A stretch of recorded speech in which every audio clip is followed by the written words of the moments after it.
Bueno, gracias María, muchas gracias a los muchos que veo hoy aquí en este auditorio, a los que se han sentido convocados, nos hemos sentido convocados por esta invitación tan estimulante, tan contagiosa, diría yo, de leer y releer juntos a Cortázar, en este caso con la excusa de los 100 años de su nacimiento. Gracias al Ministerio de Cultura de la Nación y a la Biblioteca Nacional por proponer este encuentro que es inédito, creo yo, por sus características, por sus dimensiones, por los nombres que ha reunido.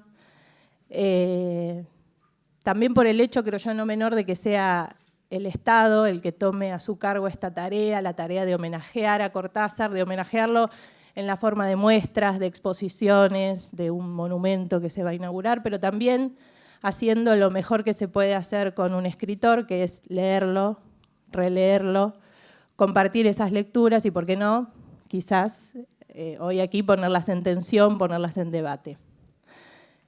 Bueno, y me resta también agradecer el haber sido convocada para ocupar este lugar, en una mesa en la que siento muchas admiraciones generales y particulares, así que gracias por la invitación. El universo Rayuela es el que nos convoca en esta oportunidad, nada menos que el universo Rayuela. Decir el universo Rayuela es en un punto hablar del universo Cortázar. Y para hacerlo estamos hoy con Daniel Link, con Martín Prieto y con Héctor Toto Schmugler. Estaba comprometido también Jorge Laforgue, que por un problema personal no pudo concurrir. Si les parece, los voy a ir presentando a medida que vamos avanzando en las exposiciones. Vamos a comenzar con Martín Prieto. Martín Prieto es rosarino, es profesor titular de Literatura Argentina II en la Universidad Nacional de Rosario. Dirige el Centro Cultural Parque de España, ese espacio fantástico, hermoso allí en Rosario, frente al río, con una arquitectura muy particular, con un modelo de gestión muy particular también.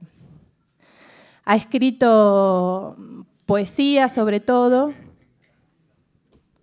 pero también novela y ensayos como Breve Historia de la Literatura Argentina.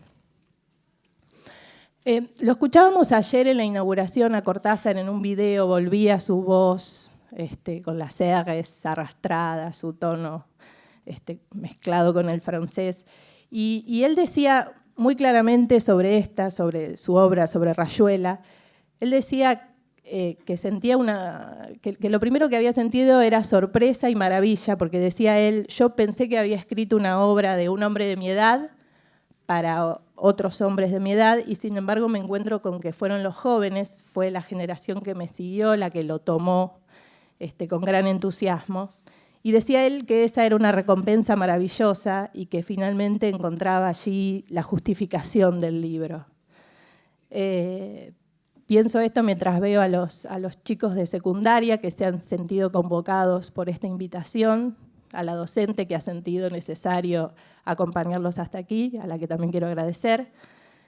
Y podría pensarse también, pensaba yo, que esto que a Cortázar lo sorprendía y que supongo que no lo habrá dicho ingenuamente, no fue ingenuo que haya marcado eso, y que lo maravillaba, no formó parte también de su condena. Si esa luz no fue también parte de su sombra o de su pretendida sombra. Y creo que de algo de eso va a hablar la ponencia que ha preparado Prieto para compartir hoy con nosotros, que se llama un poco enigmáticamente Natural. Bueno, buenos días.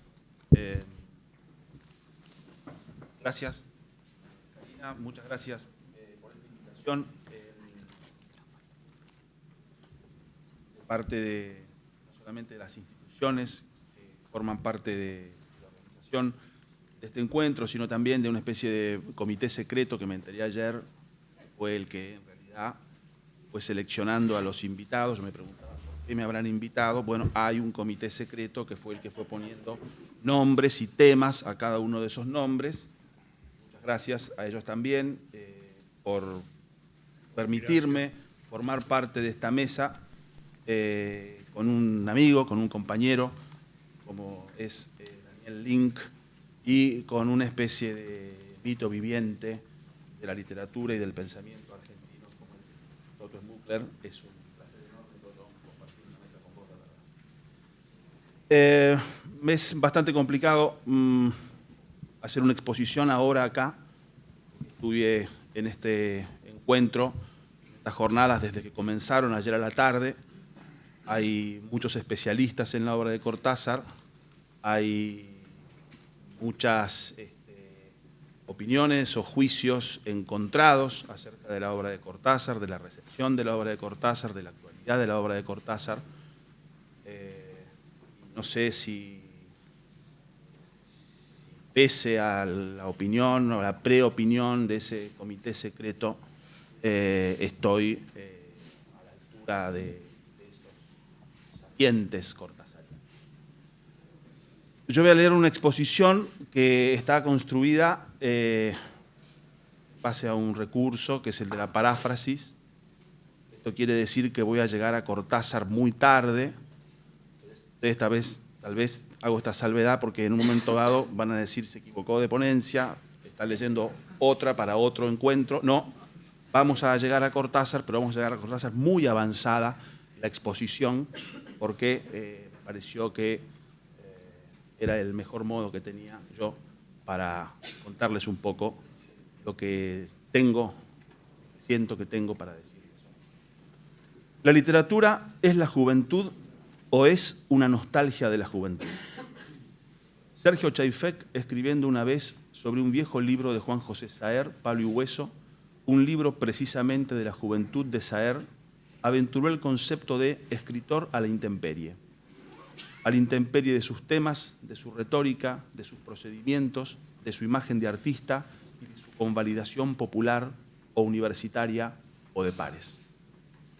Hay algo en el autor joven, en el autor a la intemperie, que puede ser relacionado con el concepto de poeta ingenuo de Schiller, es decir, aquel que no tiene conciencia de la pérdida, de la decisión entre literatura y naturaleza. Para el poeta ingenuo, para el autor a la intemperie, literatura y naturaleza son la misma cosa. Sucede algo raro, que muchos autores, cuando ya son literatos, cuando han consolidado sus temas, su retórica, sus procedimientos, su imagen, tratan de destruir la del pasado, la del autor al natural. Alejandra Pizarnik prescinde en su bibliografía de su primer libro publicado. Borges prescinde de 3 y reescribe otros 3. Adolfo Bioy Casares prescinde de 5. Alberto Girri de otros 5. Y Juan Rodolfo Wilcock de toda su obra escrita en español, es decir, en su lengua natural. Y esta quita es independiente del valor de lo quitado, o en todo caso, como señala César Aira sobre La tierra más ajena, el primer libro de Alejandra Pizarnik, pone en juego o resalta otros valores. En realidad, escribe Aira, La tierra más ajena es un libro sorprendentemente bueno, y no solo para una joven de 19 años. Su único defecto es no adaptarse al futuro canon. Estos poemas primerizos son previos a las restricciones léxicas y temáticas que regirían después. Y sigue Aira con su razonamiento, y esta es una hipótesis que entiendo yo trasciende el caso específico de Pizarnik y toca de manera directa a varios, si no a todos los casos citados más arriba. Esas restricciones están directamente relacionadas con un cambio social, con el ingreso del autor a un círculo que impone un juicio, siempre restrictivo, acerca de lo que se puede decir y acerca de lo que no se puede decir. Y que si bien acaba siendo un juicio propio del escritor, comienza siendo un juicio ajeno y casi siempre un juicio adulto. Aira dice, la libertad maravillosa de la tierra más ajena había quedado atrás, repudiada junto con el libro. Esa libertad fue objeto de una permanente nostalgia y le dio un tono sombrío a toda la obra de Pizarnik. Libertad maravillosa, entonces, como un concepto que puede sumarse a los de juventud, intemperie naturaleza e ingenuidad.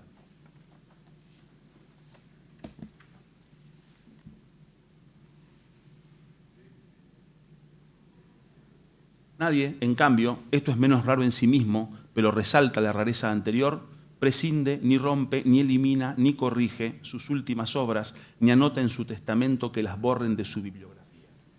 Obras generalmente declinantes, en tanto estas sí son puro tema, pura retórica, puro procedimiento, pura consolidación de imagen y puro canon.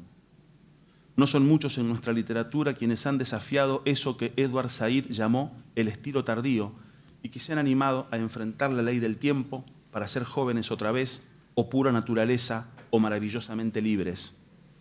Pienso en dos casos extraordinarios como el Gualeguay de Juan L. Ortiz o en La más médula de Oliverio Girondo. Hay algo atractivamente monstruoso en esa conversión. El viejo que quiere ser joven otra vez, el sabio desnudo al natural, la intemperie ahora no como naturaleza, sino como búsqueda, la intemperie como una decisión sentimental. Pero creo que el atractivo, finalmente, es más antropológico, más social que literario. Está más del lado de la proeza que del arte. Más próximo a Sue Oldham, la australiana de 64 años, que luego de varios intentos y entrenamientos y estudios de corrientes y de horarios de tránsito de barcos transatlánticos, cruzó en 2010 el Canal de la Mancha a nado y entró en el libro de los récords por ser la mujer más vieja en lograrlo, que del vigor natural de un joven que sin estilo, ni escuela, ni premeditación, ni posiblemente motivo, se tira de la canoa y llega en 30 brazadas a la isla. Aunque, claro está, la hazaña de nuestros poetas, además de física, sea mental, prosódica, imaginativa, claro está también, muchísimos de nosotros daríamos una mano por escribir qué dulce calor allá de la hondonada que dejara cuando el mar o los lebrios lechos légamos telúricos entre fanales, senos y suspiros. Ingenuo, sentimental. El poeta, dice Schiller, es naturaleza o buscará la naturaleza, y por lo tanto será naturaleza o será moral, en tanto anhelante de eso que ha perdido, de eso que ya no tiene. Por eso decía al principio, juventud o nostalgia de la juventud, libertad maravillosa o permanente nostalgia de esa libertad. Y es una condición que atañe no solo a los escritores, sino también a los lectores, o por lo menos a una especie particular de lectores, los lectores escritores, que son además los únicos lectores que dejan testimonio público de sus operaciones de lectura.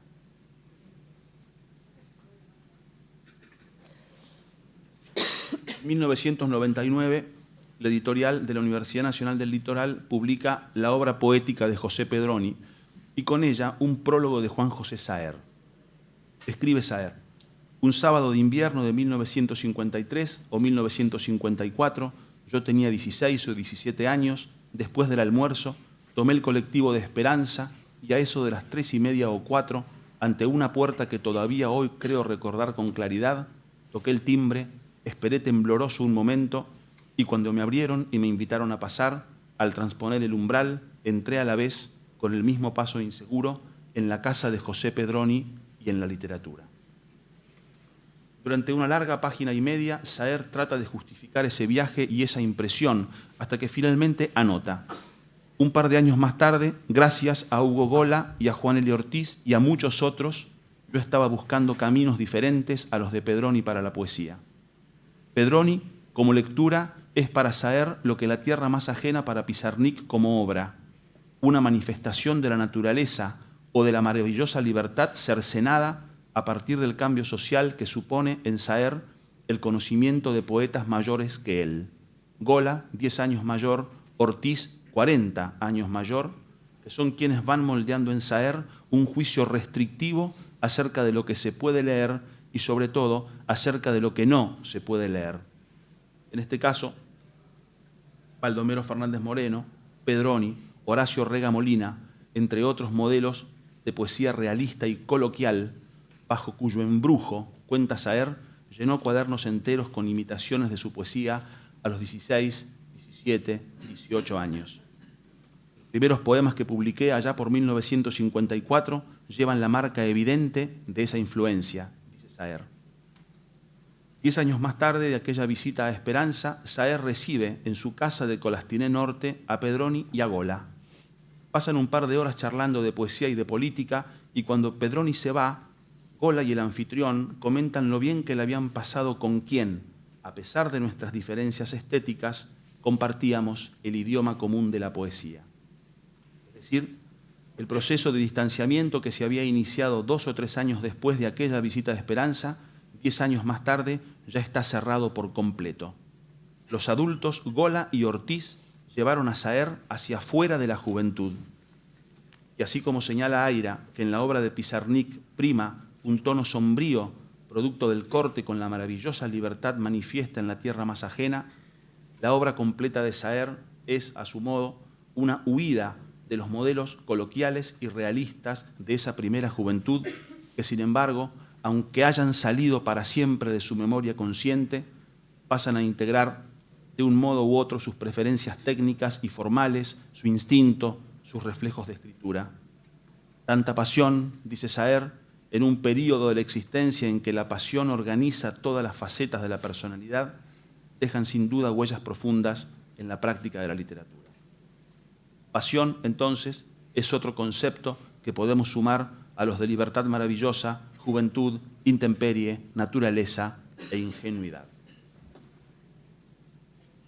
En el año 2000 o en el 2001, en una larga entrevista que le hice a Beatriz Arlo acerca de su experiencia como profesora de literatura argentina en la Universidad de Buenos Aires y de la literatura argentina en general, me cuenta que prepara en una oportunidad una clase sobre Julio Cortázar, que se asienta en una incomodidad: la indisimulable destreza técnica de Cortázar como prosista y la certeza de Sarlo de que como cuentista Cortázar es menos que Borges y como novelista, sobre todo en Rayuela, una especie de normalización de Macedonio Fernández, en sintonía la estructura de la idea con el falso o amañado elogio que le concediera el colombiano Fernando Vallejo a Manuel Mujica Lainez, a quien calificó como el prosista más grande del idioma español, para precisar inmediatamente, con lo cual no te estoy diciendo que es el más grande escritor. Esa incomodidad, entonces, entre destreza y literatura, forma parte de la base de la exposición de Sarlo, para quien el de Cortázar es un caso que merece ser examinado no en tanto escritor y literato, que descartado el asunto de la destreza, que inclusive puede ser vista como una monstruosidad, a Sarlo no le interesa para nada, sino en tanto autor de una obra de iniciación, Rayuela, que funciona como una biblioteca para un adolescente que quiere aprender literatura. Una literatura que, por otra parte, construye sobre todo un fuertísimo imaginario, porque no hay ningún personaje de la novela con el que nadie hoy pueda tener una identificación referencial realista. Pero sí hay la posibilidad de hacer todas las identificaciones con el imaginario, es decir, con la deriva sentimental de los personajes. 20 años antes de aquella aseveración de Sarlo, Nicolás Rosa, estudiando las proyecciones de la obra de Cortázar en la literatura argentina, sostenía que Cortázar es, sobre todo, autor de una obra de iniciación, pero no de una obra que relata la iniciación de un personaje, sino de iniciación de los lectores, por lo tanto, preferentemente jóvenes, en los misterios de la vida y del mundo. Así lo escribe en el prólogo a una edición del Perseguidor de 1981.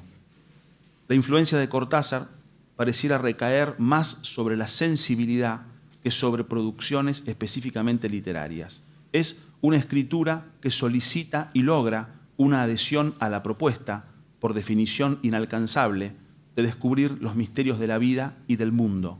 Una literatura de iniciación más que a su realización escrituraria concreta. A la clase siguiente, los alumnos le regalan a Beatriz Arlo un enorme afiche con la cara de Cortázar, firmado por todos ellos. Los jóvenes no solo aceptan, sino que además valoran y reivindican su condición. Se ponen del lado de la pasión, de la libertad maravillosa, de la intemperie, de la naturaleza y de la ingenuidad, y envejecidos los motivos de la novela, el jazz de los años 50, el boxeo, el existencialismo, mantienen, sin embargo, esos jóvenes lectores vigente la obra, aún hoy, a partir de un pacto identificatorio con las peripecias de encuentros y desencuentros amorosos de sus personajes y cierta aura artística, bohemia, que los rodea. Eternamente jóvenes, improductivos, fuera del mercado laboral, pero también fuera de cualquier presión y coerción de la institución educativa, esos personajes de Cortázar ya estudiaron, porque saben cosas, discuten sobre esos saberes, pero aún no trabajan o, como en los teleteatros, tienen unos trabajos un poco imprecisos que les permiten ocuparse tiempo completo de actuar la diégesis de la novela.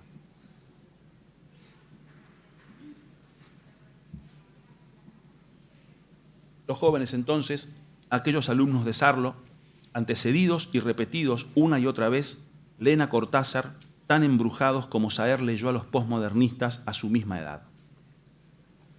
Con esa curiosidad social vuelvo, y ya veremos si es posible volver y cómo, a leer a Cortázar pensando que tal vez algo se me haya perdido en el camino y que haya finalmente más verdad en el entusiasmo de los firmantes de aquel afiche que en mis ideas, muy próximas a las de Sarlo y de Nicolás Rosa, acerca de Cortázar como un autor antiguo, retardatario, anterior conceptualmente a Borges y a Arlt, opaco frente a la iridiscencia lingüística de Leopoldo Marechal, Silvino Ocampo o Manuel Puig.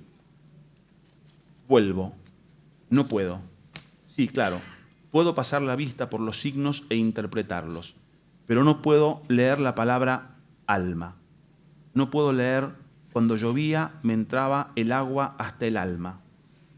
Me hace mal leer el capítulo 7 de Rayuela, toco tu boca, con un dedo toco el borde de tu boca, voy dibujándola como si saliera de mi mano. Peor me hace leer el capítulo 68. Apenas él le amalaba el noema, a ella se le agolpaba el clémiso y caían en hidromurias, en salvajes ambonios, en sus talos exasperantes. Me indigna el capítulo 32.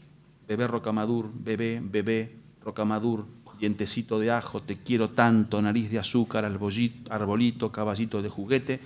Y en general, me levanto y me voy. Toda la... No, quédate. Y en general, toda la poeticidad de la novela, incluyente, por supuesto, del nombre de la protagonista, la maga. No me gusta el regusto de la novela por las indeterminaciones o rodeos conceptuales, resueltos por sustracción, generalmente a partir del uso de puntos suspensivos, pero el amor, esa palabra, o por acumulación, o negro, o blanco, radical, conservador, homosexual, heterosexual, figurativo, abstracto, San Lorenzo, boca, carne, verdura, ni las persuasivas clases de divulgación de las doctrinas surrealistas o existencial. Y lo que menos me gusta es que la suma de todo eso, poeticidad, indeterminación conceptual, divulgación filosófica o literaria, en vez de mostrarse como lo que era en su momento y sigue siendo 50 años después, un dispositivo amable, generoso y sobre todo receptivo y hospitalario, se ha presentado desde la misma novela y desde su aparato paratextual como un programa excluyente, radical, de vanguardia. El tablero, la novela rollo, del lado de allá y de otros lados, el lector hembra, el lector macho, etc. Pero hay algo más que me impide volver.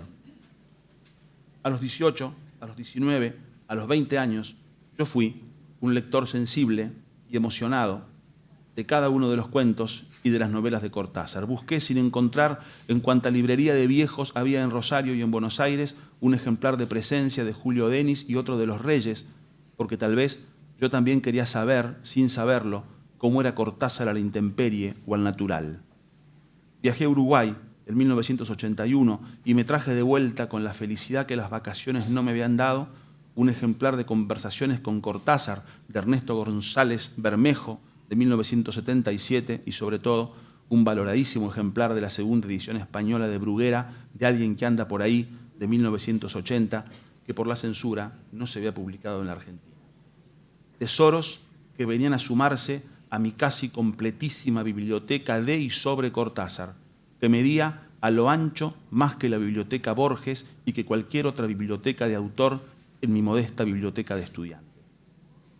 Después, un día, no mucho tiempo más tarde, un profesor me preguntó cuál sería el tema que pensaba elegir para hacer mi seminario final de carrera. Cortázar, le dije naturalmente. Y él me preguntó, a la distraída, ¿y por qué no Saer? No lo supe en ese momento, pero con esa pregunta empezaba a dibujarse a mi alrededor de ese que yo era entonces, un círculo adulto y restrictivo acerca de lo que se podía leer y acerca de lo que no se podía leer. 3 años después me recibí con un trabajo sobre Pablo Hueso y el cine. Y en un sentido estricto, no pude volver a leer a Cortázar nunca más. No pude someter mi experiencia de la intemperie, de la juventud, de la pasión, de la maravillosa libertad, de la ingenuidad y de la naturaleza a una, como se ha visto más arriba, frustrante contraprueba moral.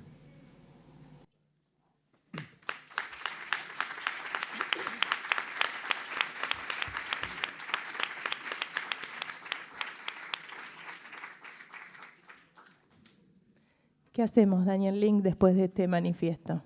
¿Nos levantamos y nos vamos? Bueno, invito ahora a compartir su ponencia a Daniel Link. Él es escritor, autor de novelas como Los años 90, La mafia rusa, entre otras. Escribió de todo, todos los géneros. Ha escrito poesía, teatro, ha escrito un libro de Kamishibai para chicos también, que yo le agradezco especialmente. Yo leí Los años 90 y me encantó, pero disfruté mucho con mis hijos Los artistas del bosque, que es este libro. Tiene una gran producción ensayística, su obra fue traducida a varios idiomas, ha ejercido y ejerce el periodismo cultural, publica en varios medios, fue muchos años editor del suplemento literario de Página 12, de Radar Libros, dejó una marca importante en esa publicación. Editó a Rodolfo Walsh, otra cosa que le agradecemos. Y además dicta cursos de literatura argentina del siglo XX en la Universidad de Buenos Aires y dirige la maestría en estudios literarios latinoamericanos en la Universidad Nacional de 3 de Febrero. El título de su texto es Rayuela y las aporías de la vanguardia. Él nos dirá en qué consisten estas aporías y qué tiene que ver con ellas Rayuela. Gracias, agradezco las amables palabras de Karina y agradezco también la invitación a integrar esta mesa, sobre todo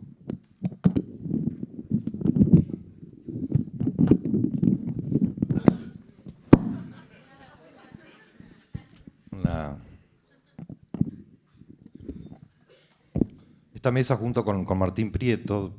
Fuimos muy amigos hasta recién. Nos separan las lecturas de Rayuela y Toto Schmuckler, que es uno de los primeros y grandes lectores de Rayuela. Y a María Iribarra en la invitación decía, sobre todo porque María, ¿dónde estás? Lo que vas a escuchar, en algún sentido, lo escuchaste antes como clase y ahora lo vas a escuchar como texto.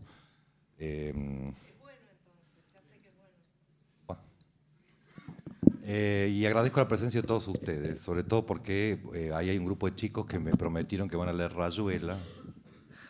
Ramón, sobre todo, ve, ahí está levantando la mano. Yo no tengo manera de comprobar si leen Rayuela, pero saben que esas cosas finalmente se saben y tienen premios y castigos en el más allá. Así que cumplan la promesa. Yo me dejé fotografiar vilmente por ustedes. Les firmé todo lo que quisieron, aún cheques y pagarés, así que lean Rayuela. En 1969 David Viñas condenó y anoten las palabras que no entiendan, así se las preguntan a la profesora que los trajo y la torturan con ello. En 1969 Viñas condenó la disolución de la perspectiva balzaciana en la tradición de Rita Hayworth y la estructura televisiva perceptible en Rayuela, una especie de miniserie con tandas de capítulos intercalados, como manifestaciones de una tendencia privatizadora en la imaginación novelística argentina. No es la menor de las críticas que se le hicieron a esa novela, que sin embargo, pese a Martín Prieto, sigue provocando el amor de sus lectores. Hay en Rayuela 2 preguntas fundamentales y que funcionan en espejo.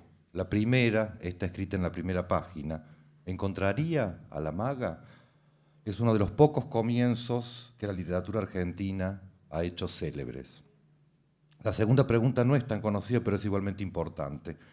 ¿Seguiría tocando el piano Bertolt Brecht? Esa pregunta cierra el capítulo 48 y en ese pequeñísimo sistema de preguntas gemelas aparecen claramente los disturbios, los pequeños escándalos gramaticales y retóricos que sostienen una novela como Rayuela. Buscar a la maga, tensión que la novela marca como fundamental e irrealizable, preguntarse por Bertolt Brecht si algo despierta, es una melancolía muy de otro tipo. Cada pregunta, podría decirse, enmascara o desenmascara un objeto diferente. Sabemos que Bertolt Brecht representa a la vanguardia, de hecho es una pianista de vanguardia y así funciona en la novela, tanto institucional como estéticamente. Pianista sin público, el dispositivo de composición del que puede jactarse es una de las formas más obvias del montaje. ¿Por qué el mecanismo Trepa, que tanto tiene que ver? ¿Por qué el mecanismo Trepa, que tanto tiene que ver con la forma en que Rayuela misma está armada, aparece ridiculizado en un episodio en que la imprevisible Pietas de Horacio no alcanza a contrarrestar la irresistible ironía del narrador? Si la primera pregunta, ¿encontraría a la maga?, nos introduce en temas típicos de la modernidad literaria, discurso indirecto libre, cultura urbana, contaminación de voces, escenarios surrealistas, la segunda trae como tema la vanguardia estética en sí misma. Entre las dos queda claro, Rayuela expone lo que tiene de más sorprendente, esa claridad que a veces se vuelve irritantemente didáctica para exponer las aporías de las vanguardias históricas y para interrogarse sobre los modos en que la literatura puede inscribirse en los grandes proyectos de la modernidad. Pero Rayuela es también un kibutz del deseo, es decir, un espacio, un territorio que pone a andar el deseo, lo mezcla con las demás pasiones que Horacio ha leído en Spinoza, esas pasiones que Spinoza separa y clasifica con prolijidad geométrica y que Rayuela mezcla riesgosamente: el deseo, el amor, la atracción y la melancolía, sobre todo esa melancolía típica de los claustros que los fisiólogos llamaban asedia. Rayuela no funciona, como tanto se ha insistido, sobre la base de pares, sino a partir de triángulos: Horacio, la maga, Pola, Osip, Lucía, Horacio, Talita, Traveler, Horacio, y así infinitamente. La figura amorosa que la novela dibuja es el triángulo, figura cerrada y abierta a la vez que delimita un territorio, establece pasajes y conexiones heterogéneas, que pone a la interioridad de los sujetos fuera de sí. La figura queda así completa, sin aberturas, pero a la vez abierta a otras figuras. Y si se quisiera dibujar el sistema de relaciones entre los personajes, se comprobaría que ese dibujo es imposible precisamente porque carece de centro. Los triángulos de Rayuela son un mero proceso, una deriva, y es por eso que los pares no funcionan bien, salvo en relación con un otro, un tercero.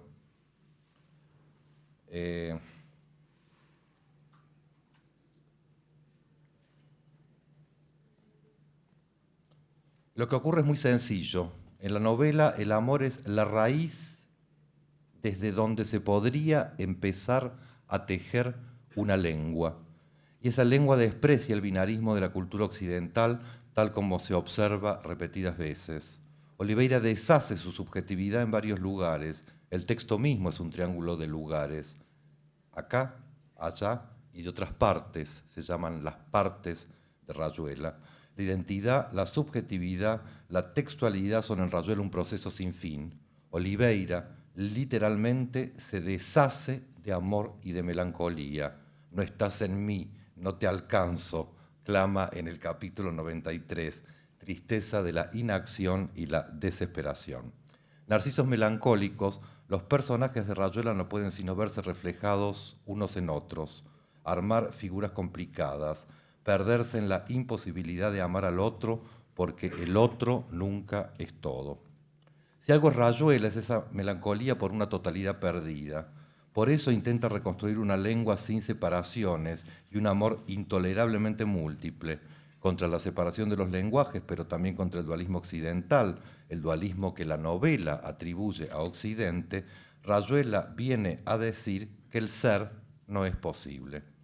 También entonces contra el sujeto trascendental, la novela vacía a sus personajes de toda interioridad y los pone, como ya he dicho, literalmente fuera de sí.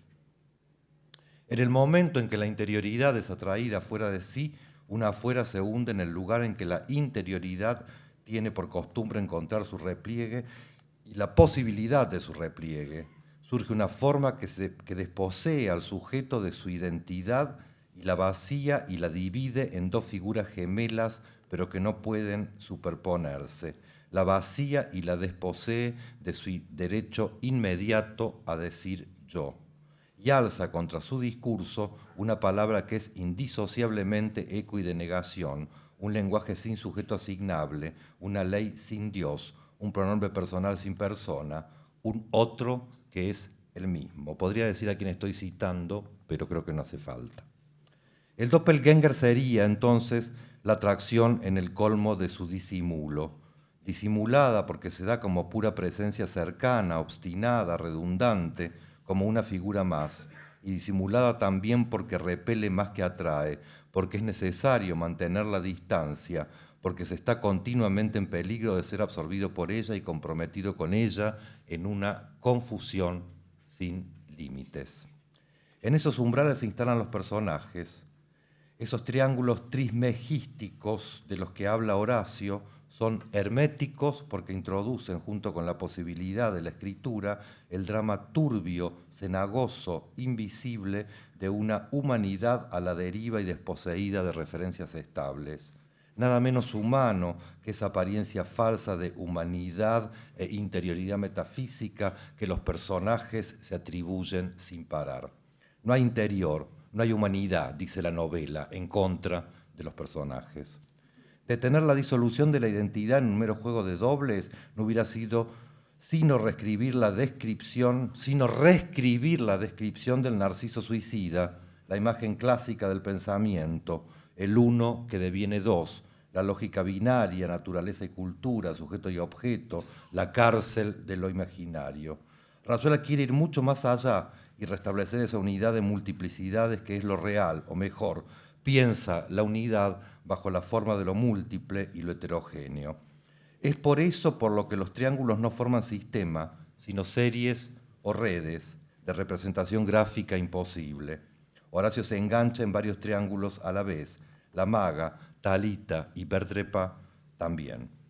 Esos espacios simultáneamente abiertos y cerrados, esas topologías del amor, puede decirse, forman un laberinto, un territorio que se llama kibutz o mandala, Dios mío, o Moebius, y que carece de centro aunque Horacio se desespere todo el tiempo por alcanzarlo. Otra de las formas del laberinto, o mejor, otro laberinto que se superpone con el anterior, es el espacio urbano. Por lo menos en 2 episodios, el laberinto del amor y el laberinto de la ciudad aparecen superpuestos. Por un lado, cuando Horacio arrastra a Bertrepa por las calles de París en una noche de lluvia, y cuando Traveler y Oliveira arman el puente de tablones entre 2 ventanas sobre el que se monta Talita, semidesnuda, con un paquetito de yerba y clavos para Horacio. Agregué semidesnuda ahora para que Ramón lea. No está en el texto. Pero está semidesnuda.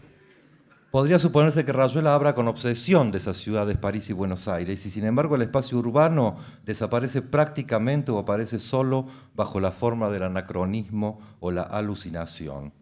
Sabemos que las ciudades que Rayuela construye son ciudades muertas, restos de un pasado estético y político, las ruinas de la modernidad. Las calles, los recorridos, los personajes que la maga y Horacio encuentran en sus vagabundeos por París están marcados por la experiencia de las vanguardias históricas, una visión literaria de la ciudad filtrada por los surrealistas y naturalmente ya imposible en la década del 60. Buenos Aires, por otro lado, aparece solo bajo la versión prácticamente teatral, escenográfica, de un minúsculo fragmento de barrio porteño. Un Buenos Aires atemporal que no parece haber llegado más allá de los años 40. La percepción de las ciudades tal como son hacia fines de la década del 50 y comienzos del 60 resultan para Rayuela imposibles. Sabemos que es precisamente, Buenos Aires es en Rayuela un espacio privado, el puro afuera de la subjetividad. Mientras están en el circo, en otro capítulo, los Traveler, me refiero a Traveler y Gekrepten, y Horacio montan un acto de equilibrio, simetría y exhibicionismo, la escena del tablón. Cuando se trasladan al manicomio, Horacio y Traveler construyen sus delirios en espejo. No hay exactamente una evolución de la personalidad, como bien puede notarse, sino más bien un cambio de lugares. Horacio enloquece porque está en el lugar de la locura. Estructuralmente la melancolía que lo constituye pudo llevarlo al suicidio o al arte, pero como lo que se dice es que la conciencia es una pura exterioridad, Horacio termina loco. ¿Te crees que no admiro que no te hayas suicidado?, le pregunta Traveler hacia el final de la novela. Por eso siento que sos mi doppelgänger, le dice Horacio, porque todo el tiempo estoy yendo y viniendo de tu territorio al mío, si es que llego al mío. En el París de Rayuela pueden verse otros terrores y otros modos de territorializar. En París, la acción política es una especie de boomerang ontológico destinado a enriquecer en última instancia al que lo soltaba, a darle más humanidad. Si lo que se pretende es la deshumanización, la liquidación de los valores de la ideología llamada burguesa, la liquidación de los valores que la ideología llamada burguesa atribuye al hombre, toda acción política desde la situación de extranjería pura de Oliveira resulta no pertinente. Por eso el territorio París se dibuja según una lógica que ya no deniega la política, sino la ideología, y sobre todo la ideología literaria. Un París fabuloso, un laberinto de calles, una fuga como el vudú o la marihuana, una que nadie fuma en la novela, una enorme metáfora. París, sí, hay como olor a marihuana en la novela todo el tiempo, los vecinos se quejan, pero nunca hay una escena donde alguien esté fumando marihuana, lo cual resulta como raro. París también es dispositivo de aislamiento. Según Gregorovius, que es ese otro parisino respecto de Horacio, este se mueve con gran dificultad en París y se anda golpeando contra las paredes. Es decir, París también como casa tomada, dice que de esto ya han hablado. Lo que resulta amenazante es allí el etos de una avanzada sociedad de consumo que neutraliza las utopías de la vanguardia. Reunir los lenguajes separados, anular las distancias entre el arte y la vida, cancelar la lucha por el sentido, porque el sentido puede ser de libre circulación. Por eso se vuelve la ciudad de los surrealistas. Rayuela sueña su mismo sueño y se pregunta cómo hacer para llevarlo a cabo sabiendo que ese sueño es imposible de ser realizado. Y sin embargo, detrás de los puentes, patios y plazoletas está ese espacio urbano al que Rayuela mira con horror, el espacio masificado, la ciudad del capitalismo tardío, ordenada de acuerdo con las leyes de consumo, lo que es vivido como pérdida, el angst de la modernidad. Precisamente Bertrepá, es decir, la escena de lectura de toda la novela. En ese capítulo, Horacio observa una ciudad fragmentada, donde las posiciones, los lugares sociales, funcionan como cajas de cristal, como vidrieras. La ciudad como continuidad de lenguajes cosificados, los albañiles, los estudiantes, el clochard, mendigo, la vendedora de lotería, cada grupo, cada uno en su caja de vidrio, pero que un viejo cayera bajo un auto y de inmediato abría una carrera general hacia el lugar del accidente, un vehemente cambio de impresiones, de críticas, disparidades y coincidencias hasta que empezara a llover otra vez y los albañiles se volvieran al mostrador, los estudiantes a su mesa, los X a los X, los Z a los Z. Solo viviendo absurdamente se podría romper alguna vez este absurdo infinito. Lo que Horacio observa es que la división de los lenguajes que enfrenta sistemas y no individualidades se recorta sobre un fondo de comunicación aparente, una práctica liberal del lenguaje. Lo que se hace con el lenguaje hay que entenderlo entonces como una protesta contra el mundo, o lo que es lo mismo, Rayuela construye un espacio textual que es solidario del espacio urbano que constituye su sueño y contradictorio respecto del que lo horroriza. El concierto de Bertrepá se realiza en la Salle de Géographie y Horacio lo elige entre la siguiente oferta. Una conferencia sobre Australia, continente desconocido. Y fíjense la lógica televisiva, ¿no? Que Viñas me parece muy antes del zapping inclusive, había señalado. Una conferencia sobre Australia, continente desconocido. ¿Vos tenés el texto? Reunión de los discípulos del Cristo de Montfauvet. Concierto de piano de Madame Bertrepá. Inscripción abierta para un curso de meteoros. Conviértase en judoka en 5 meses. Conferencia sobre la urbanización de Lyon. No deberíamos reírnos demasiado. Todo centro cultural produce un achatamiento semejante. Nosotros mismos, aquí en la Biblioteca Nacional, en el Centro Cultural Recoleta, en el San Martín, en el Rojas, en el Paco Urondo, entramos en esa lógica que ignora lo que sucede en la sala de al lado y, sobre todo, quién de nosotros es Bertrepá. Lo que Rayuela introduce con ironía es un tipo de experiencia cultural alienada por la yuxtaposición y la simultaneidad, efecto de cosificación producido por un mecanismo típico de la vanguardia, el montaje, pero esta vez llevado a escala de dispositivo social. El concierto de Bertrepá incluye 3 movimientos discontinuos de Rose Bob, Pavana para el general Leclerc de Alix Alix, y la síntesis de Libé Sansen, de Delibé, Sansen y Bertrepá, que ha mezclado 3 notas de acá, 3 notas de allá y ha producido con eso una pieza para piano. Las piezas, de acuerdo con la presentación del concierto, utilizan restringidamente los más modernos procedimientos de escritura musical. La síntesis introduce profundas innovaciones dentro de la música contemporánea. Podría tratarse de una música que suena como la música de John Cage, por ejemplo. Su estética, que se opone al exceso de individualismo en Occidente, puede resumirse siempre, de acuerdo con la presentación, en la mención de construcciones antiestructurales y células sonoras autónomas. El efecto Trepa coincide prácticamente 1 a 1 con el efecto Rayuela, uso restringido de los más modernos procedimientos, construcciones antiestructurales, vocación de síntesis y lucha contra el individualismo occidental. Rayuela entonces viene a decir que Trepa es imposible porque está fuera de lugar en la Salle de Geographie, en una ciudad ya tecnocrática, aunque los personajes de Rayuela se nieguen a verla de ese modo, en un escenario cultural reificado, dominado por los medios masivos de comunicación y refractario a las aventuras individuales del espíritu. Y también Rayuela está fuera de lugar porque es una novela utópica y es una novela anacrónica. Y no solo porque mire desesperadamente hacia atrás, sino porque se proyecta hacia adelante y sus preguntas solo nos resultan tolerables en la medida en que las articulemos con algún pensamiento crítico. Y su melancolía es también la nuestra, porque ya sabemos qué cosas no podemos intentar para cumplir nuestros proyectos inconclusos. Rayuela es el luto de la vanguardia en un universo ya irremediablemente pop, y habla de nuestros terrores, de nuestros deseos y nuestras perplejidades políticas.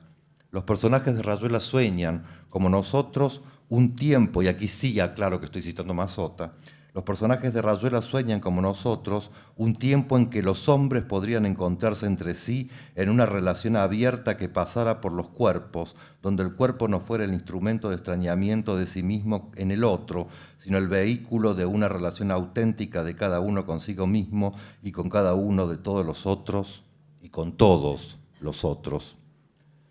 Es pues entonces un enamorado de Rayuela el que habla y se pregunta: ¿seguirá tocando el piano Bertrepá? Gracias.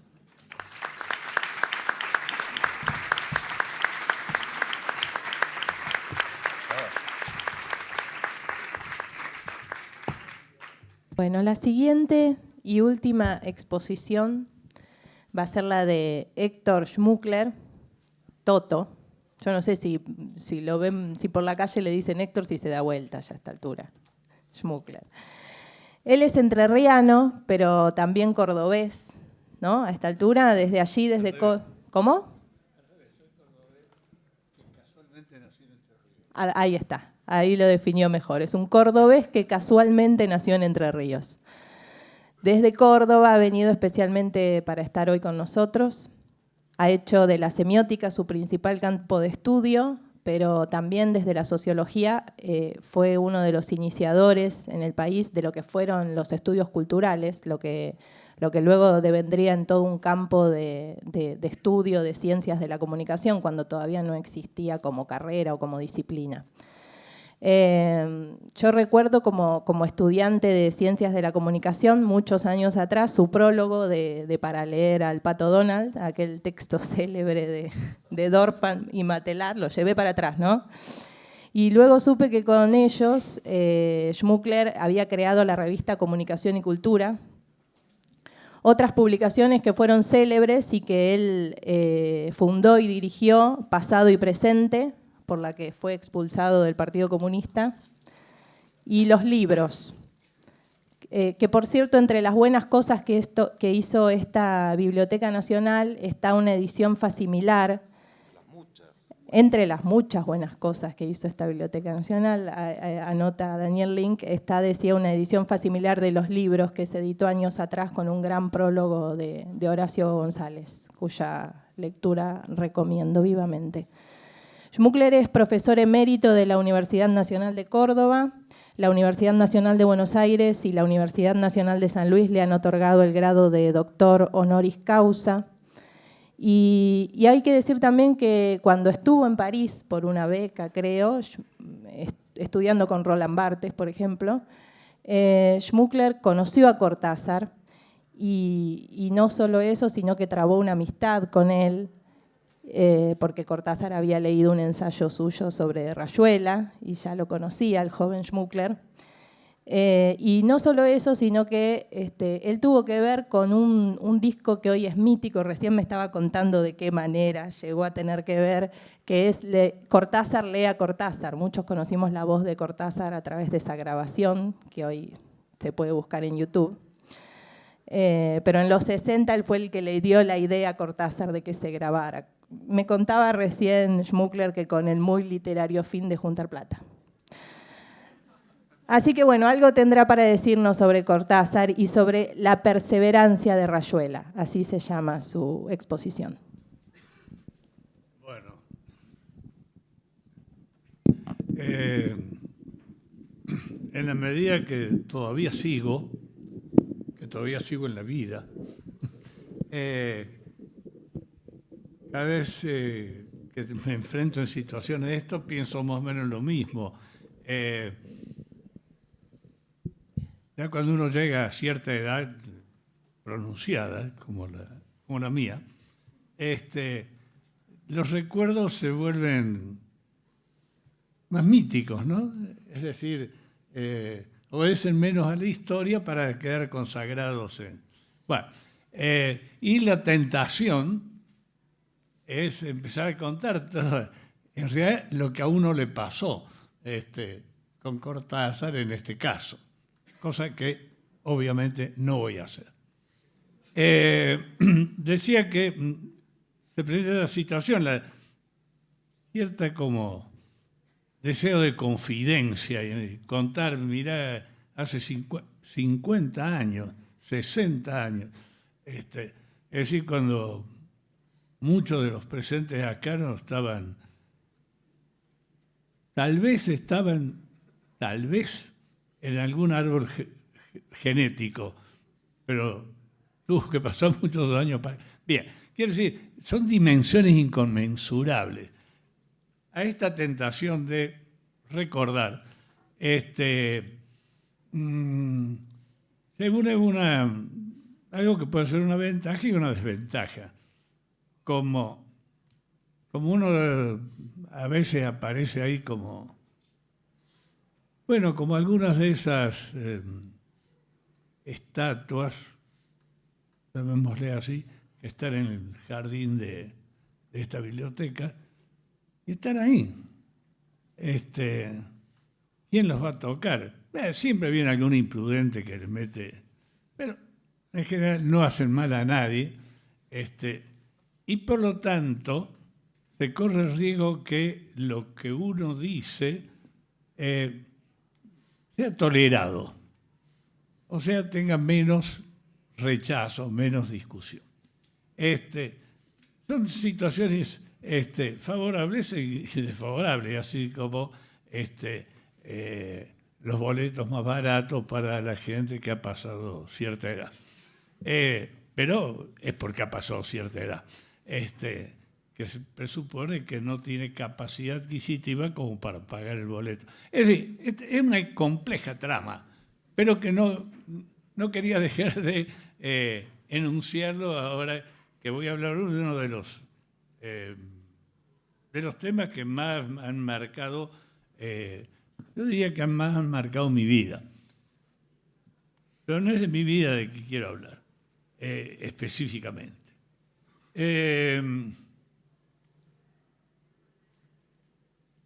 Sin afán de ironía, ni de analogía, sino con todo cariño y con todo afecto, mientras hablaba en su magnífica, aunque no coincidente punto de vista, en la exposición de Martín, me acordaba, de pronto surge, digo, ni es irónico ni es comparativo, pero Voltaire decía que Shakespeare no iba a vivir ni un año más en la historia de la literatura y que realmente lo que había hecho era una porquería. Y entre otras de las razones que daba, Voltaire, claro, racionalista, no mucho menos que Shakespeare, que lo era también. Pero era que era poco serio, porque hablaba realmente de cada pavada de Shakespeare, de los celos de un tipo, Otelo insoportable, de brujas, por Dios. Ya estábamos en el momento de la crítica a la época de las brujas. Bueno, digo esto porque con todo lo que me parece de adecuado en la exposición de Martín,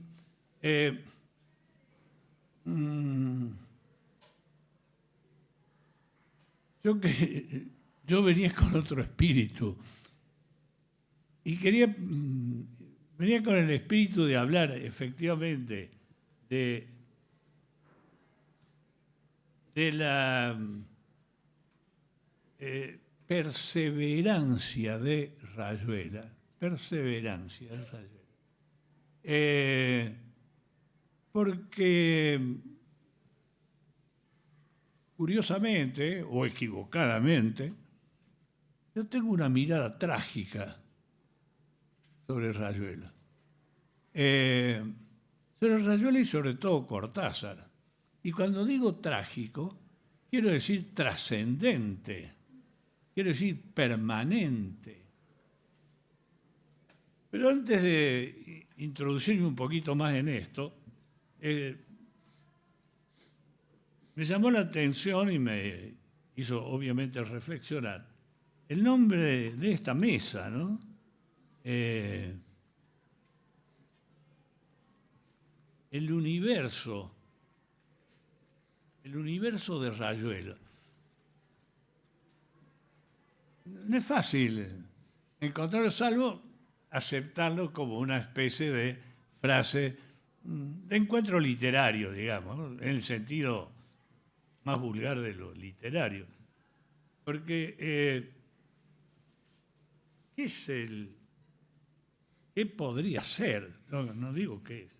¿Qué podría ser el universo de Rayuela? Rayuela como expresión de un universo externo al cual quiere hincarle sus dientes, en el sentido un poco que también lo sugería Lin, por ejemplo.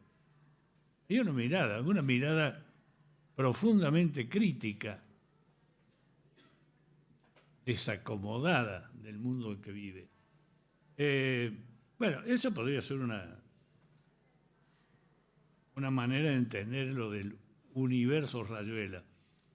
El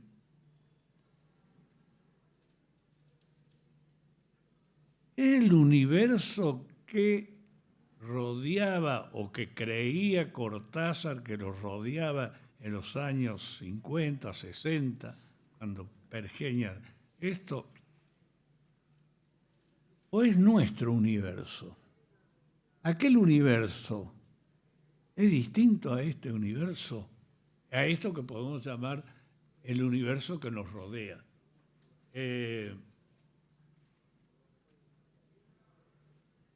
Dentro de aquel universo,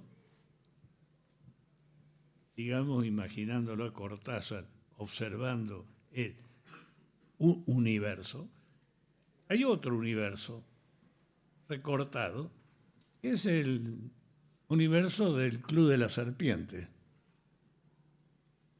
que como el mismo protagonista de la novela dice, siempre hablando del otro lado de las cosas.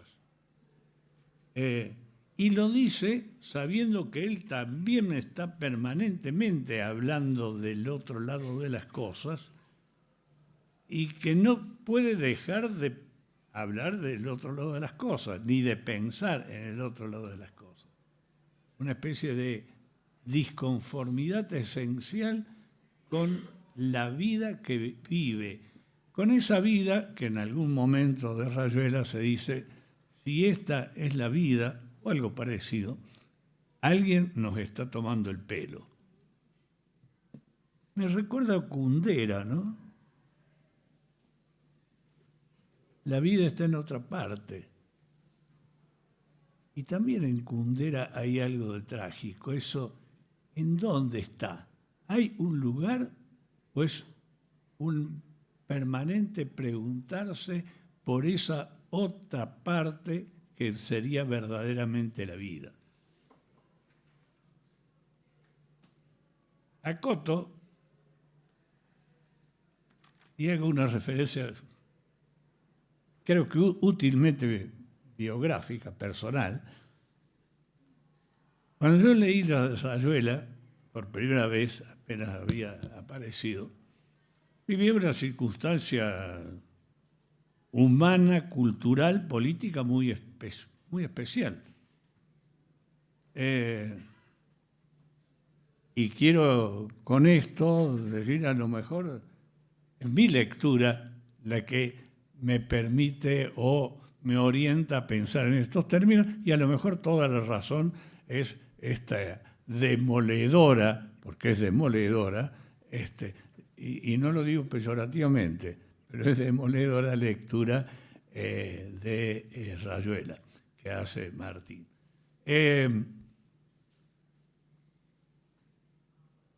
Claro, es extraño pensar, años 60, pero claro, yo tenía ya unos cuantos años, y había dedicado mi perspectiva, mi horizonte de vida, el sentido de la vida, estaba en la militancia política.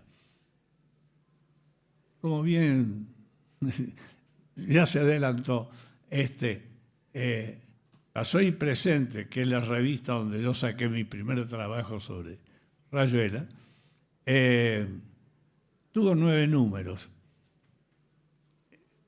El trabajo salió en el 9. Pero en el primero, después que salió el primero, todos los que hacíamos Rayuela éramos militantes del Partido Comunista. Fuimos expulsados. Y diría un tanto superficialmente que fuimos expulsados porque nos hacíamos preguntas. No por estar en contra, al contrario. Creía que nuestras preguntas profundizaban la posibilidad de la conquista revolucionaria que creíamos que por el camino cerrado, dogmático, ignorante del Partido Comunista nunca se iba a llegar.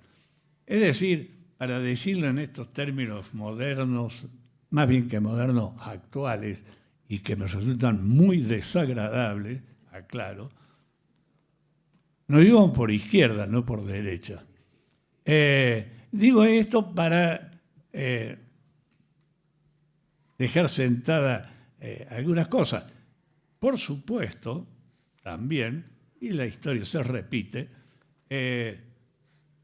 cuando nos expulsaron al núcleo que hacíamos la revista, nos dijéramos que nos íbamos por derecha. Cuando digo que nos íbamos por derecha, decía que teníamos pactos con los partidos burgueses argentinos.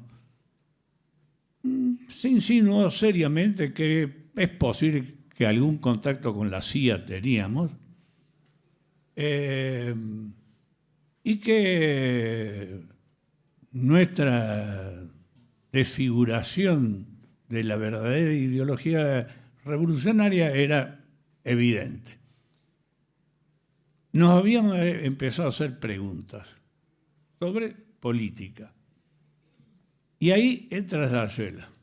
En ese tiempo,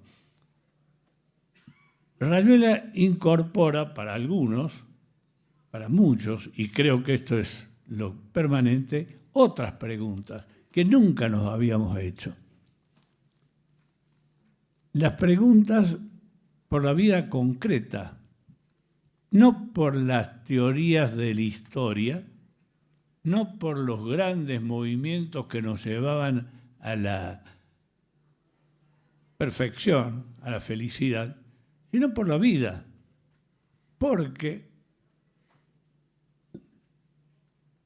reconocíamos, yo descubrí que efectivamente, como le pasaba a los personajes de Rayuela, nos reíamos como locos, pero no estábamos contentos.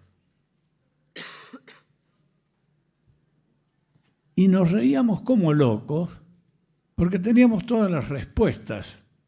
Ya sabíamos para dónde iba el mundo y lo que nosotros teníamos que hacer para que ese mundo feliz fuera construido.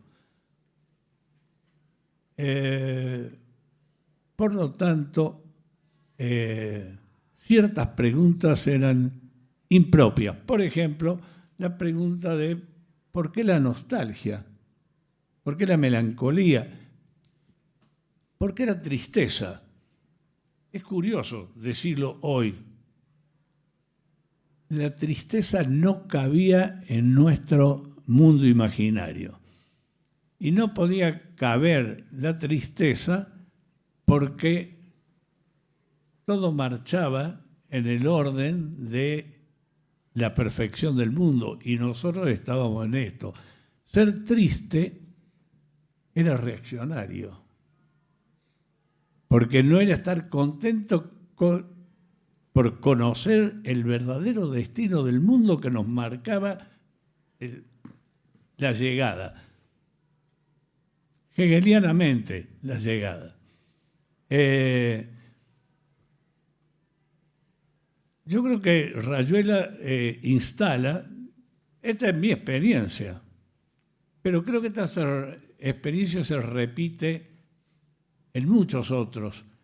En muchos otros en los cuales, antes y después y ahora, en los cuales las preguntas que surgen obstinadamente de este andarín sin rumbo, diría, que se arrepiente de todo, es Horacio, el personaje de Rayuela, no el célebre Horacio, de la antigüedad. Después vienen los Horacios modernos. No,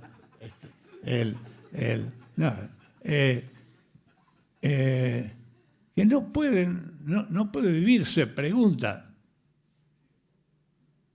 Creo que habría que hacer notar más que lo de ver a Trepat, que puede parecer como una especie de anécdota melodramática, entre ridícula y entristecedora. Lo importante, como en todos los otros casos, es que ver que Horacio se sigue. ¿Y por qué esto? ¿Por qué esto que es algo tan bueno que hice? Porque nunca pone en duda de ese gesto amoroso de acompañar a esta pobre, no sé si pobre, debe seguir tocando el piano, no debe ser tan pobre en el sentido espiritual, ¿no?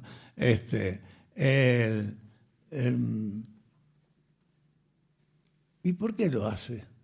¿Había sido una tontera?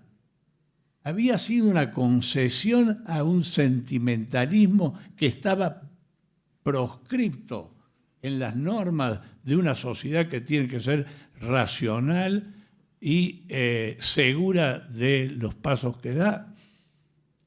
Una pregunta.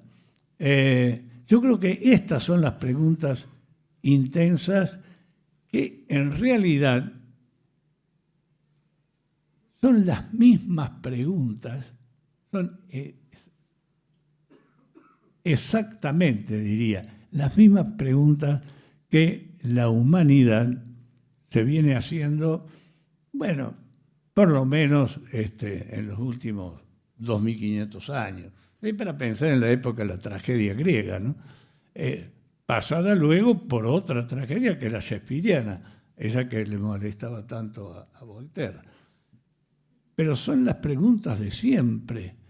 Y si, yo quiero abreviar para atenerme más a los tiempos, digo, no quiero hacer mucho el desarrollo.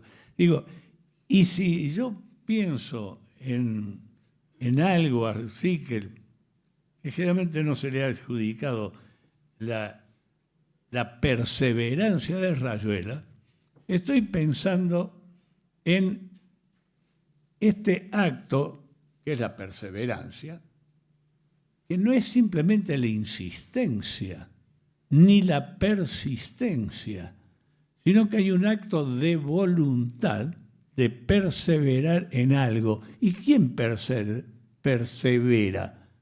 Persevera el texto. No es Cortázar el que está perseverando, aunque lo haya escrito él. Bueno, ya la historia del autor y el texto ya se está volviendo un poco vieja. Es el texto, son las palabras. El texto que es la condición del existir humano, la palabra donde está todo. La palabra como el verbum, el verbo bíblico, el logos también bíblico. Es decir, algo que es previo tal vez al hombre mismo, al ser humano mismo. Algo que nos constituye y como es previo, trasciende. Y como es previo, en esta versión, difícil de rebatir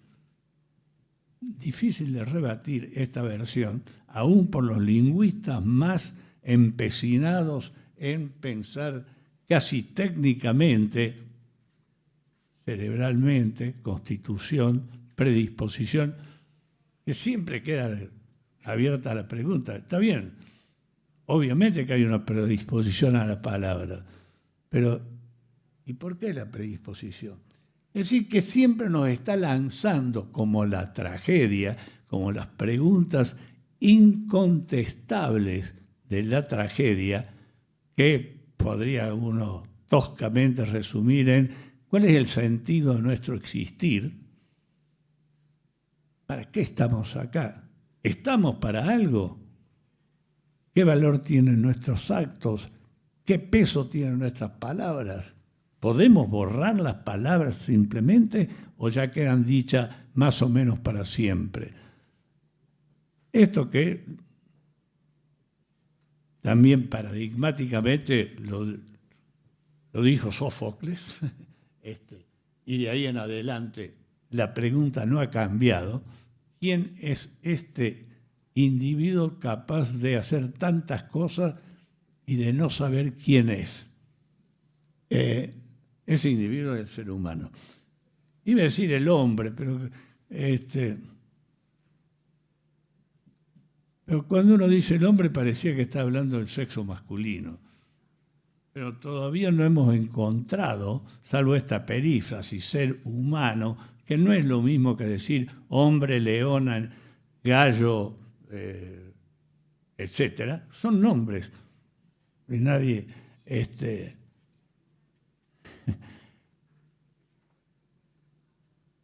Claro, los gallos y las gallinas tienen la ventaja de tener dos nombres distintos.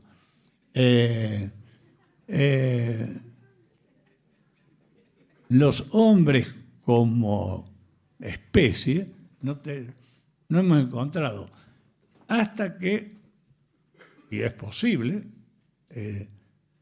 sepamos de que en realidad somos dos especies distintas, hombre y mujer, que el azar, la vida, el destino nos fue ordenando de tal manera que uno no pueda vivir sin el otro, cualquiera sea el sexo biológico que tengan. Pero insistimos en lo mismo, insistimos en el amor, insistimos en tener hijos, insistimos en llorar y básicamente yo diría insistimos en amar, aunque no terminemos de saber lo que es amar y cada vez se vuelve más complejo saberlo. Sin embargo, hay algo que para un biologista diría, bueno, son los procesos que aseguran la reproducción de la especie. No,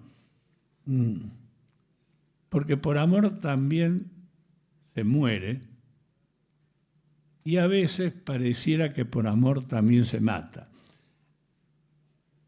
No hemos cambiado a pesar de que nada tenga que ver las relaciones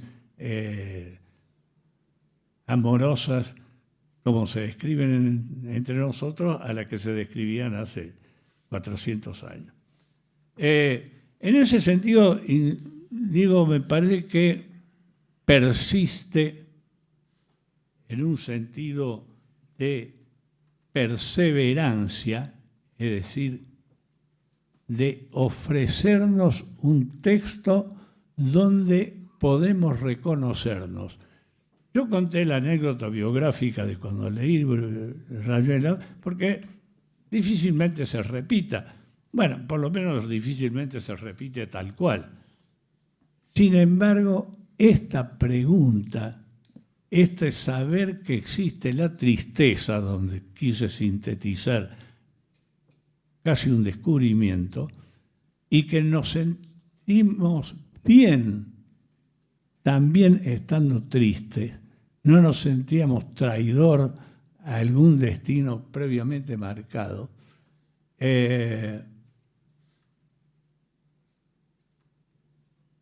No nos cambió la vida, no me cambió la vida. Hizo, que es lo que creo que hace Rayuela, y va a seguir haciéndolo, creo, y voy a decir por qué dije creo, pero digo, va a seguir haciendo de que nos preguntemos constantemente, ¿qué somos? No podemos dejar de preguntarnos. Y esta es una experiencia, claro, los más viejitos como yo han leído más cosas sobre esta experiencia, sobre la filosofía que habló de todo esto, que es infinita. El tema de que los jóvenes no dejan de preguntárselo, y ni mejor ni peor, en el mismo sentido. Los jóvenes, muchos de los que están acá, además, les digo como ejemplo, seguramente se han preguntado ¿Qué es esto? ¿Qué es esta vida? ¿Qué es esta vida que la pensamos en armonía? Esta vida que la pensamos como la posibilidad de un existir amoroso y que día a día nos golpea mostrándonos lo contrario. Mientras esto exista y mientras los seres humanos seamos seres humanos, es decir, mientras podamos seguir imaginando, entre otras cosas, que nos podemos preguntar quiénes somos, o sea, mientras no nos roboticemos absolutamente todos, con la fachada de ser humano, o porque seamos reemplazados por los robots, por las máquinas robots, ya no por el chip que a cada uno nos van a ir colocando sistemáticamente, nada apunta a lo contrario, y por lo tanto a ser parte de algo previsible. A eso marcha. Y no quiero hablar de la globalización, pero claro que la globalización necesita consolidarse con esto, con algo previsible. Mientras dejemos de ser previsibles, mientras toda idea sobre el futuro sea dudosa, porque no sabemos el futuro, y por lo tanto lo previsible deja de tener consistencia. Digo, mientras pase todo esto, seguramente nos vamos a seguir haciendo las mismas preguntas que en mí, modestamente me pongo como ejemplo, pero que pareciera que persiste entre los jóvenes, entre los viejos, y a veces menos en los más viejos, pero no porque no esté Rayuela, que es la que persiste en esto, insiste en ser lo que es. Porque tal vez no hemos resignado a no pensar lo que en Rayuela está como un texto que nos reclama. Es cierto, en la época de Cortázar, ya lo dijo él, pero no es un tema, me parece que es un tema intrascendente. Lector hembra, lector macho, lector activo, lo que quería decir lector que acciona, lector para el cual la novela es su propio interrogante. Bueno, mi criterio, mi ilusión tal vez, sea que Rayuela siga provocando este mundo de reflexión, de angustia, de dolor, de apertura al amor, que hasta ahora ha provocado y que seguramente seguirá provocando. Siempre es posible que el mundo deje de existir. Cuando digo que el mundo deje de existir, no estoy hablando de bombas atómicas que destruyan todo. Cuando deje de ser el lugar del ser humano, que por ahora, y según diversas teorías filosóficas, es el que está dotado de lenguaje, el que habla, y por lo tanto el que piensa. Pensamiento y lenguaje es casi tautológico. ni pensamos sin lenguaje, ni el lenguaje tendría ningún sentido si no fuera en este pensar incesante que nos domina. Yo lamento mostrar una faceta seguramente menos sostenible para los cánones literarios que están más en boga, o que estuvieron más en boga. Creo que en este momento no hay en boga ningún canon literario. Pero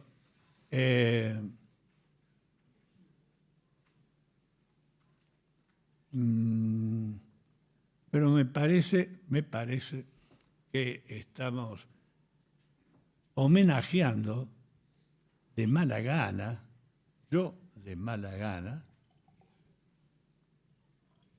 porque en la beta irónica, trágica de Cortázar, mira, no me maten, por favor. Bueno, gracias. Muchas gracias.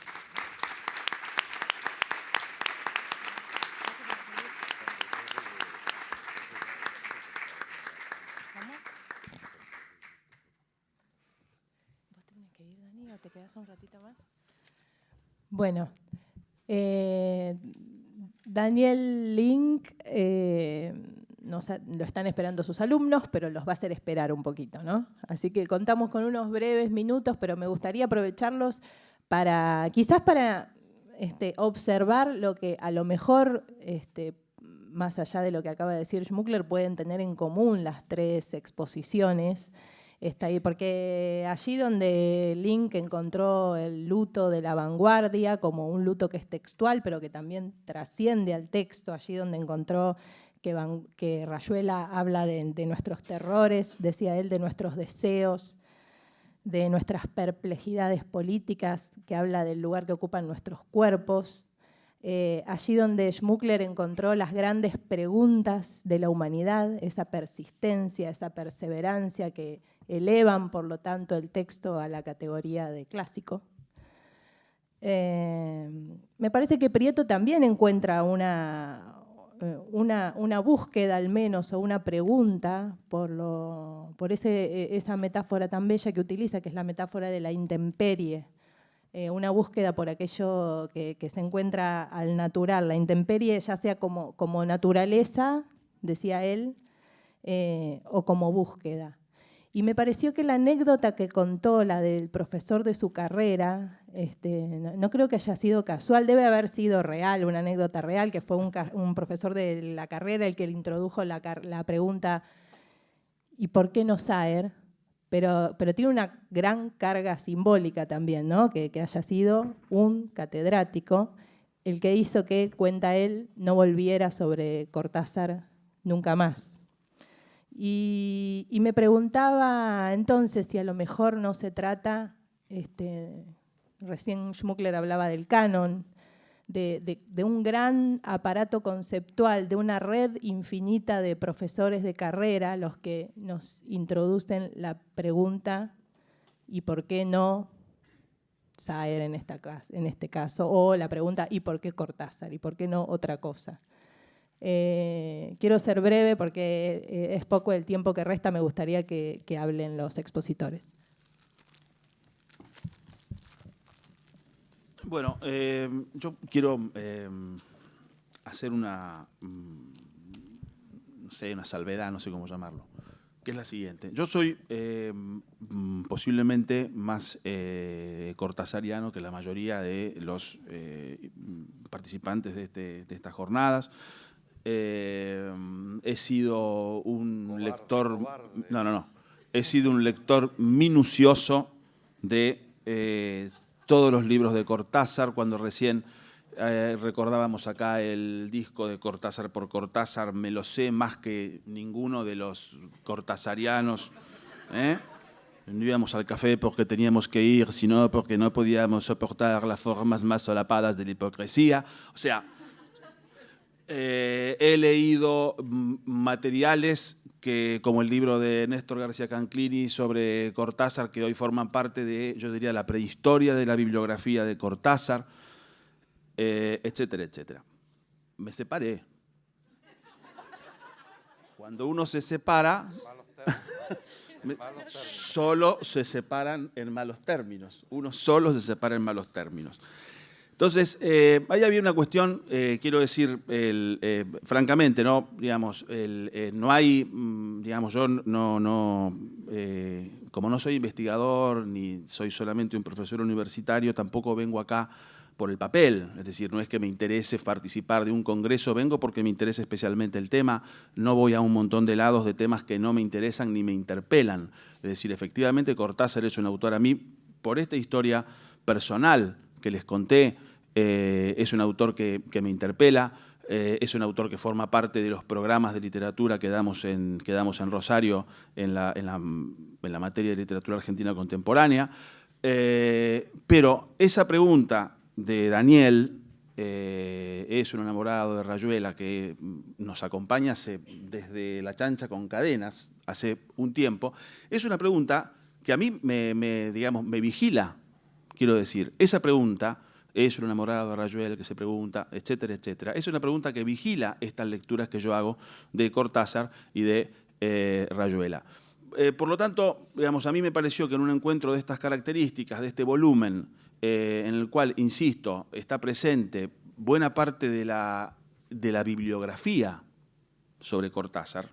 Está Andrés Avellaneda, de quien acaban de reeditar ese libro extraordinario que se habla de la ideología, que tiene unos estudios sobre esos primeros cuentos de Cortázar, etcétera, etcétera. Digamos, hay un volumen bibliográfico, me parecía a mí, que ameritaba de parte mía, una relectura de la obra, en este caso de Rayuela, que era la mesa para la cual me habían invitado, y este trabajo que yo presenté acá es el resultado más honesto que pude ofrecerles sobre esa relectura de Rayuela. Podría haber traído una clase de Cortázar, podría haber sido más, ¿cómo decir?, más amable y más en sintonía con el contexto. Me pareció que mi viejo amor por Cortázar ameritaba esta sinceridad, por decirlo así.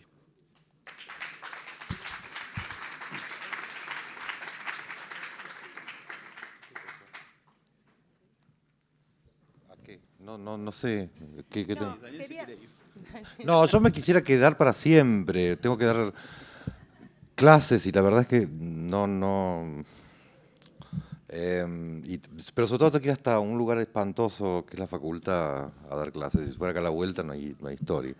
No entiendo que... No, como vi que tenés que ir, si querés cerrar. No, yo creo que el texto de Martín me pareció deslumbrante en su primera parte. Me gustó mucho la de las lecturas a pelo, a la natural.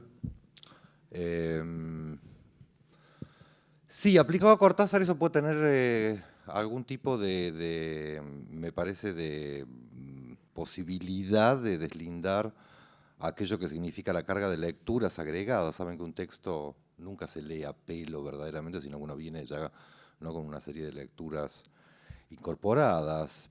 Vos citaste a Beatriz Arlo. Bueno, que a Beatriz no le guste Rayuela ya para mí es como una garantía que Rayuela debe ser buena. Porque Beatriz tiene unos gustos literarios espantosos. No le gusta Puig, no le gusta Aira, no le gusta Cortázar. ¿Qué le gusta a Beatriz? El jazz. Yo detesto el jazz. Rayuela es una novela llena de jazz. Pero sin embargo, puedo tener una simpatía por una novela que le gusta algo que a mí no me gusta.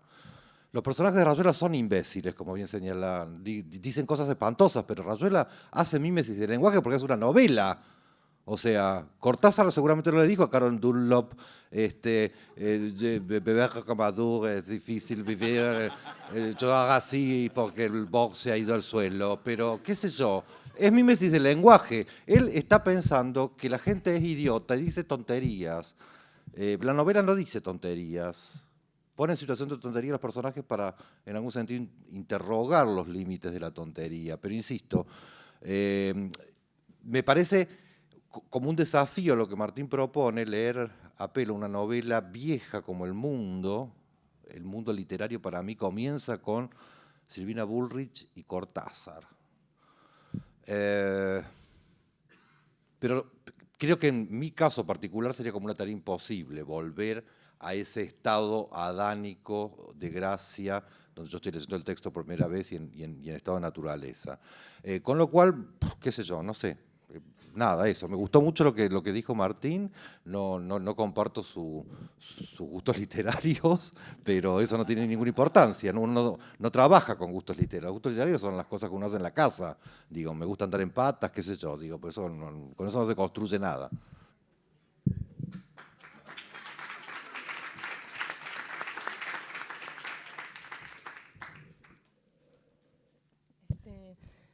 No, yo quería observar que no sé si tu exposición, Martín, que concuerdo que fue brillante,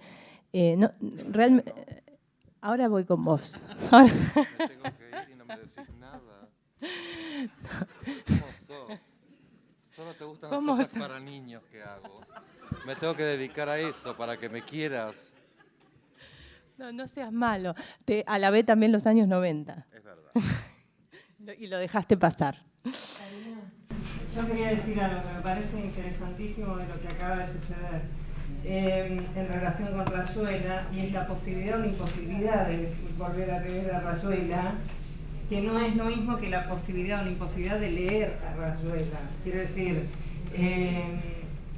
sucede con infinidad de textos que los abordamos nuevamente, textos que tienen que sobre todo transitaron una época. En los años 60 fueron muy jodidos para volver a leerlos, y me parece que hay un escenario muy distinto hoy que no ayuda a que podamos volver a leer y a repetir esa experiencia de lectura y a disfrutar de esa experiencia de lectura. Hoy estamos en otra cosa y, bueno, me parece interesante plantearlo así, plantearlo que leer, hoy se podría leer a Rayuela eventualmente, pero releerla tiene una dificultad, ¿sí?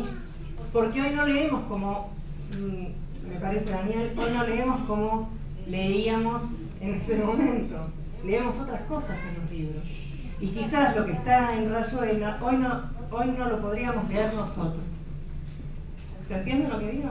Digo, me parece que estas disyuntivas que ustedes acaban de plantear son interesantes, porque de algún modo también están interpelando a estas jornadas, al nombre de estas jornadas y al propósito de estas jornadas. Bueno, ¿se puede releer o no se puede releer Cortázar? No sé, Daniel, si vos estás de acuerdo con esta circunstancia epocal que marca tanto la relectura. En el caso de Schmuckler creo que no estaría de acuerdo con la imposibilidad de volver a leerlo hoy de esa manera. No, en este punto confío en el punto de vista de María, que es muy, muy mayor que yo, así que si ya lo dice, por algo será. Ella sabe. Estamos discutiendo de nuevo Pierre Menard, autor del Quijote. Es obvio que ninguna época ni ningún yo vuelve a leer como leyó hace media hora, 10 años, 300 años, 500 años. Al final corremos el riesgo de estar dando vueltas a una cosa que es obvia, ¿no? Me parece. Que eso es la riqueza del texto, que cuando cada uno lo lea de nuevo, ¿no? Lo leerá con otra experiencia, o sea que leerá otro texto. Si leemos Rayuela hoy, después de haberla leído en 1963, leeremos otra Rayuela, porque somos otros los que le estamos leyendo hoy.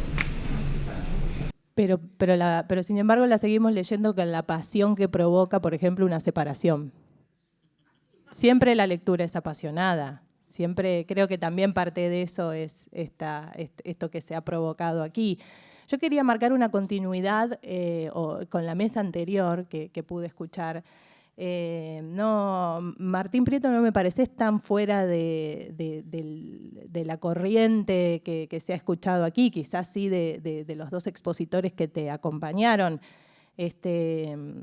Yo tomé nota de algunos adjetivos que escuché en la mesa anterior, si bien es cierto que se dijeron cuando se preguntó sobre las influencias negativas de Cortázar, pero se dijo de su literatura que es romántica, como una calificación negativa, que es cursi, que es maniquea, que es blandengue, por ejemplo.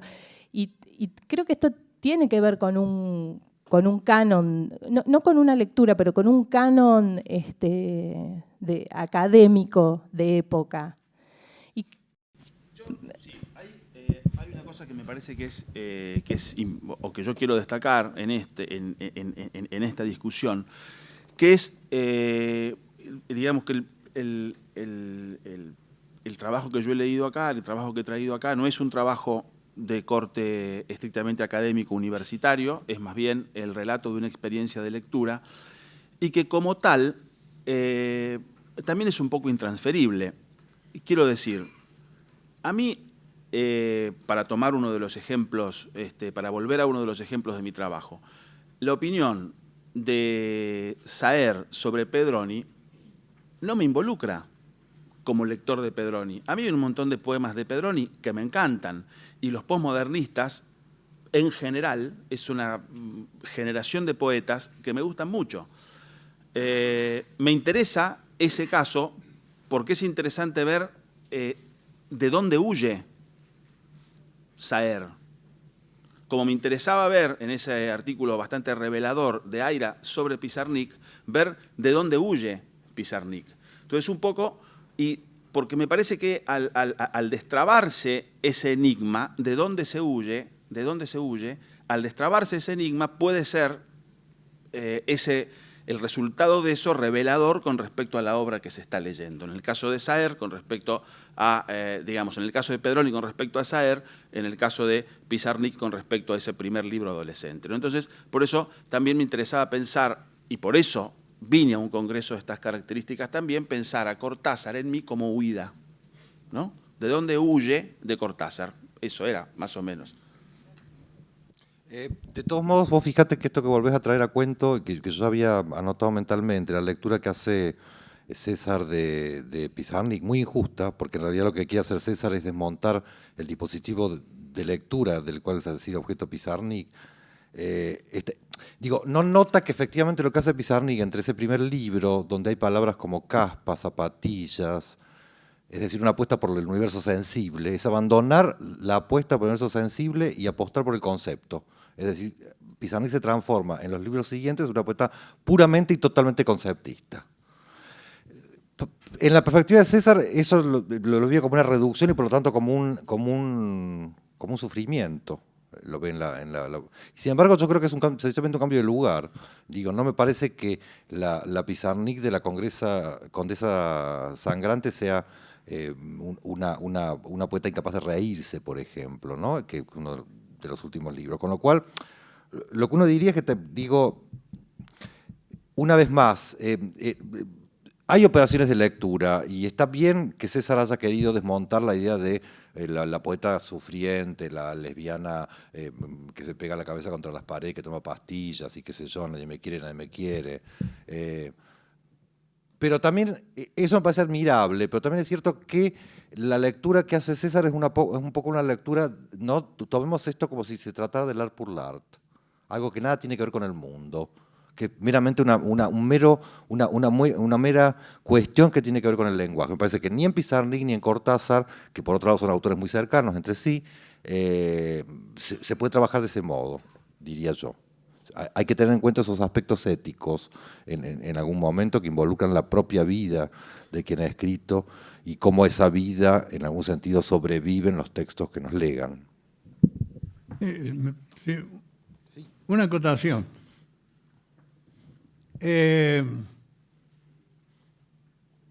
Nada dice por qué, porque no se puede decir, creo, no se alcanza a decir, ¿por qué Pizarnik es una poeta? ¿Por qué Pizarnik?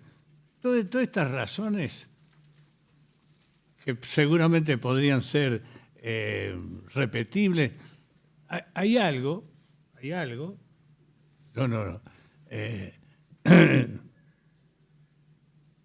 algún don que hace ver o escribir cosas que el que escribe inclusive no sabe qué es, y lo sorprende. Ahora, me parece que este salto, digo, Pizarnik como cualquier gran poeta, como cualquier gran escritor, Me parece que es quitarle intensidad a esta cosa que es, yo diría casi, para usar un término no muy agradable, pero casi milagroso, que es el escribir.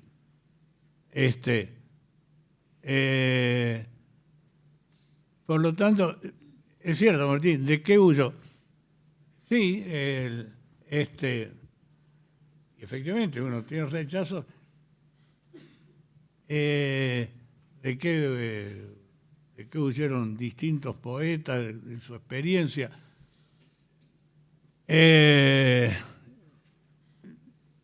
Me parece plausible y importante que se estudie. Pero temo que quede como explicado por qué un poeta escribe como un poeta. Algo así como, ¿y por qué Rimbaud un día se fue y dejó todo hecho y se acabó? Pero quedó hecho. Y de Rimbaud las anécdotas de que si después se dedicó a traficar armas no dice nada de el genio poético. Me parece que esto, que claro, se vuelve un tanto metafísico, porque creo que es metafísico. Quiero decir, no quiero rehuir la responsabilidad de decir ciertas palabras. Es como cuando se habla de lo trascendente, de lo metafísico, de lo teológico. Claro, estamos en un clima, sobre todo universitario, racional, donde estas palabras siempre suenan peyorativamente. Es muy difícil explicarse cuando Baudelaire hablaba del resplandor detrás de la tumba, sin decir, sí, hablaba del resplandor detrás de la tumba, está hablando de otra vida. Y me parece que habría que no adherir necesariamente, pero tampoco establecer estas categorías de despreciativas que hemos tenido, ¿no? Y tenemos como explicaciones de por qué hay algo más, Y obviamente no sé la explicación de aire sobre Pizarnik, me resulta interesante porque es una hipótesis, pero yo, personalmente, por razones de trabajo, era editor del siglo XXI, publiqué el último libro de la Pizarnik.